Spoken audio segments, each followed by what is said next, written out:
This is Algebra 2, Lesson 10-7, Vertical Asymptotes. Today's date is April 17th. It's a Friday. I'll write that down. It's April, maybe I should choose blue like I normally do, April 17th, 2020.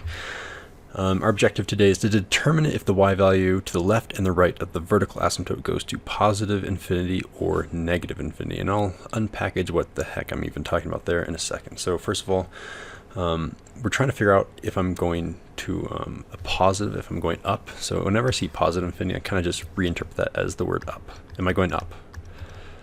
And negative infinity, that's down. Am I going up or am I going down? At the vertical asymptote, you're going to plug in a point close to that x-coordinate of the vertical asymptote. So if the x-coordinate down here is 3, you would be plugging in something like 2.9 and 3.1. That's really close to 3, but you have to do it on both the left and the right of that x-coordinate. So both the left and the right. All right, so what's really happening here? I'm going to give you some sort of rational function. Let's go ahead and make our axes. So that rational function will have some sort of vertical asymptote because that's all of today's lesson. I'm not going to give you one that doesn't. And then you'll have a few different possibilities. Like you might be going up when I'm getting closer and closer to this on the left. So on the left I might be going up or I might be going down. I don't know either one. And as I go from the right towards this vertical asymptote, I might be going up or I might be going down. And you have to figure out if it's going up or down. That's the whole idea. That's what our objective means.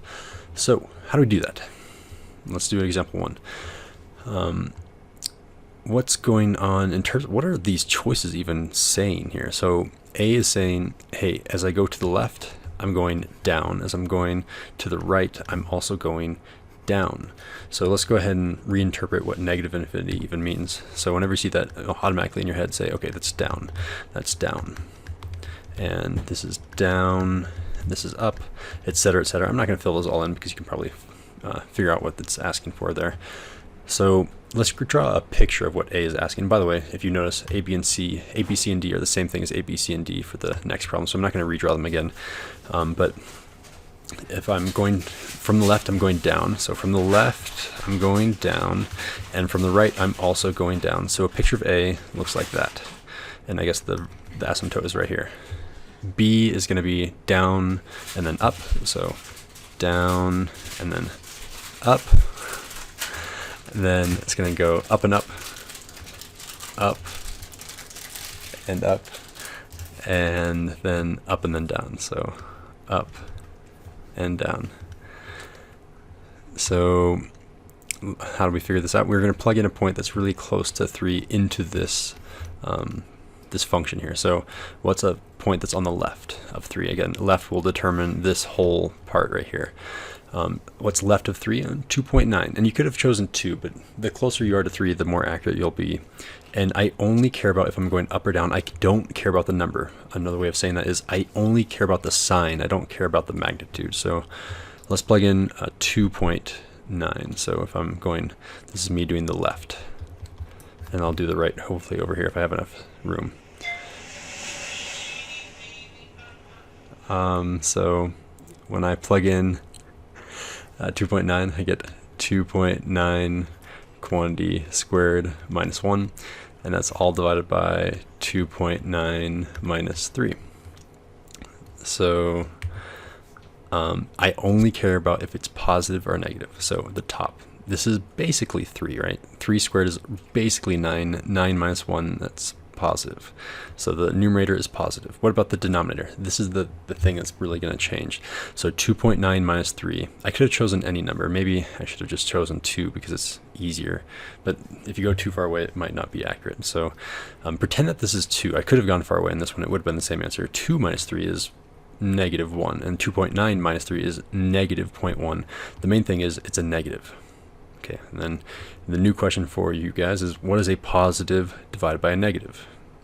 It's a negative, which means from the left, I should have a negative.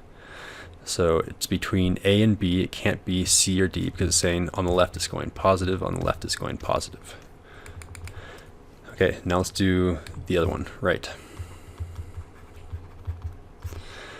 So we have 3.1, or I guess I could have chosen 4. It's probably going to be the same answer. Let's just choose 4 because it's so much easier. 4 squared minus 1, it's the quantity of 4 squared, I guess, all over 4 minus 3, a number to the right of 3. That's where that 4 came from. I'm choosing a number to the left and a number to the right. The number on the right is 4. And 4 squared is 16, 16 minus 1 is 15. I don't care about the number, I just know that it's positive. I don't need to circle it, but it's just positive. 4 minus 3 is 1, which is positive. A positive divided by a positive is, drumroll, a positive. So on the right it should be a positive, which means our right should be positive. The correct answer here is B. Alright, let's try another one of these problems. Okay, so kind of same thing. Now I'm plugging in -3. So what's a number to the left and what's a number to the right? I think I can be pretty, let's try integers and see if it works out. If I choose a number to the, let's scroll up so I have some room, a number that's on the left. A number on the left would be a number like -4. So I'm going to plug in -4 in this case.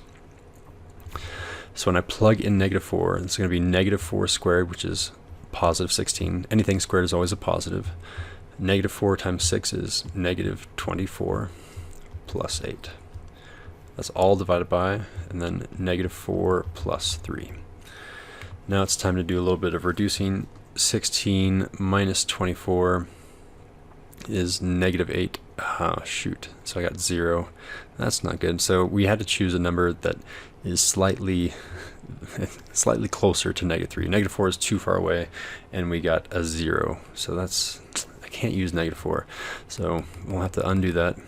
And sorry, but that's sometimes how it works. We can't choose nice numbers. This time we have to choose a harder number. So let's choose negative, I should do this in blue also. Let's choose -3.1. And that will make our math harder, but that's how it's going to have to work out. And you can totally use a calculator, which means I should be totally using a calculator. Let me pull up my desmos.com. I assume that you can use a calculator, and if I'm mistaken, then I'm going to let you use a calculator either way. So, I should be using the scientific version though, huh? Scientific. So I think the easiest way to do this, and I can zoom in here too, the easiest way to do this is to retype in that numerator, x squared plus 6x plus 8. X squared plus 6x plus 8. And it doesn't do anything if I enter, right? But the cool thing is now I can enter anything I want. So remember when we plugged in -4, we got 0? Yeah, when you plug in -4, you get 0. So let's plug in a nicer number, well, a closer number to -3. So let's do -3.1. Hey, the top number is a negative. Again, I don't care about the sign of that top number, I just care that it's negative. So I come back over to my notes and I say, okay, when I plug in -3.1, I get a negative. And then in the denominator, that's clearly also a negative, but if you really want, you can come over here and do a line underneath this that does x plus 3. And yeah, it's a negative. So the next thing that we're going to do is a point on the right. What's right of -3? -2.9. -2.9. And when I plug in -2.9, I can come back here to my fancy calculator, -2.9.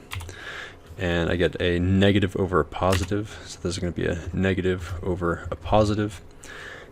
And that's going to be a negative. I guess I should have analyzed this one. A negative divided by a negative is a positive. So I can say the left was positive, the right was negative. And then from here, left is negative, so it's again between A and B, and the right was, sorry, the left was positive, what am I saying? So left is positive, so it's between C and D, and then the right was negative, so that eliminates C, and the answer is D. From the left I have positive, from the left I have positive, and then from the right I am negative. From the right I'm negative. That all matches up.